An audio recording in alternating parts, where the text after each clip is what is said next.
Draman est terminé, c'est moi je vous dis. L'heure n'est plus à la blague en Côte d'Ivoire. Le pays est en train de basculer. Ce qui n'était jusqu'ici qu'un murmure de colère s'est transformé en un cri de révolte. Et cette fois, ce ne sont plus seulement les manifestants qui occupent les rues, c'est une partie de l'armée elle-même qui fait entendre sa voix.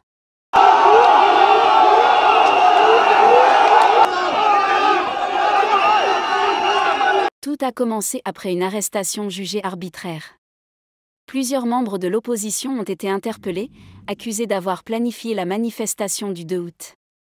Cette mobilisation populaire, qui a secoué Yopougon, a entraîné l'incendie d'un bus public et d'un véhicule de police.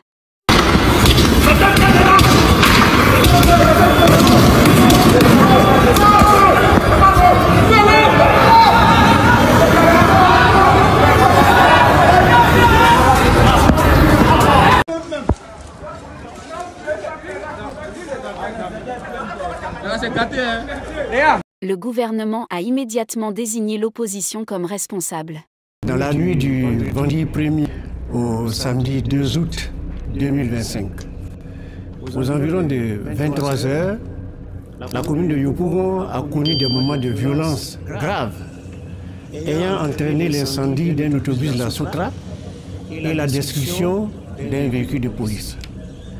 Informés de ce qui se préparait dans notre pays, depuis les annonces de certains partis politiques.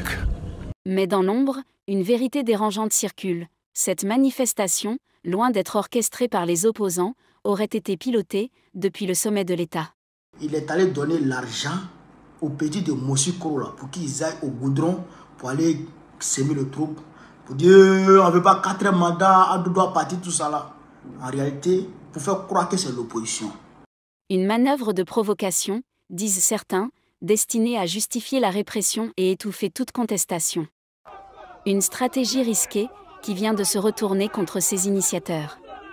Car pour la première fois depuis l'annonce du 4e mandat d'Alassane Ouattara, un groupe de militaires s'est publiquement aligné avec les manifestants. Des hommes en uniforme, armés, qui refusent de servir un pouvoir qu'ils jugent illégitime. Ce groupe, encore non identifié officiellement, aurait rallié les protestataires à Abobo, à Yopougon, à Bouaké et dans certaines casernes de l'intérieur du pays. C'est du jamais vu depuis la crise post-électorale de 2010. La colère est palpable, la tension est extrême. Les mots d'ordre sont clairs, non au 4e mandat, non à la confiscation du pouvoir, non à la dérive autoritaire. Ouattara a fait 3 mandats, 4e mandat ça passe pas. Ici là, c'est pas le Cameroun. Ouattara est la personne qui envoie la guerre en Côte d'Ivoire en tuant les Ivoiriens. Des centaines de jeunes sont descendus dans les rues, bravant les forces de l'ordre. Des barrages ont été érigés. Des pneus ont brûlé. Et surtout, des slogans inédits ont retenti. Ouattara dégage, pas de 4e mandat, l'armée avec le peuple. Pardon, faut partir. Faut partir. Faut partir, pardon. On n'a pas besoin de toi. La politique dans la salle, on veut qu'il parte. On n'a pas de la politique. Pourquoi nous ne voulons pas ça? On est fatigué. Nous voulons Côte d'Ivoire où on respecte les lois. Un pays où on ne respecte pas les lois, c'est la jungle. La Côte d'Ivoire n'est pas une jungle. La Côte d'Ivoire n'est pas une jungle. On ne veut pas 4 mandats au Dramano. On ne veut pas 4 mandats. Mais le plus inquiétant pour le pouvoir, c'est ce silence étrange du côté du palais présidentiel. Ni démenti, ni appel au calme, ni discours officiels. Comme si le régime hésitait. Comme si le président, pour la première fois, sentait que le sol tremble sous ses pieds. Les services de renseignement seraient en état d'alerte maximale. Plusieurs hauts gradés auraient été convoqués d'urgence à la présidence. L'objectif, identifier les officiers frondeurs, contenir la contagion au sein de l'armée et surtout éviter un basculement incontrôlable. Mais il est peut-être déjà trop tard. Car ce qui se joue actuellement dépasse une simple contestation. C'est une rupture entre le pouvoir et une partie de ses propres soutiens. Une fracture qui pourrait s'élargir à tout l'appareil d'État. La Côte d'Ivoire est à la croisée des chemins. Et cette fois, ce ne sont plus seulement les manifestants qui le disent. C'est aussi une voix venue des casernes.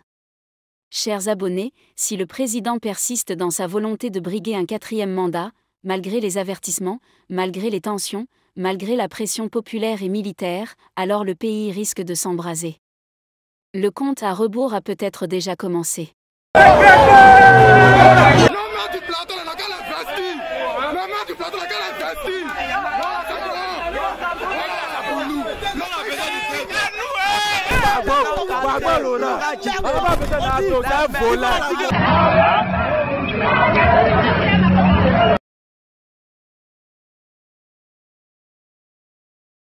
Nous vous invitons à partager vos opinions dans les commentaires.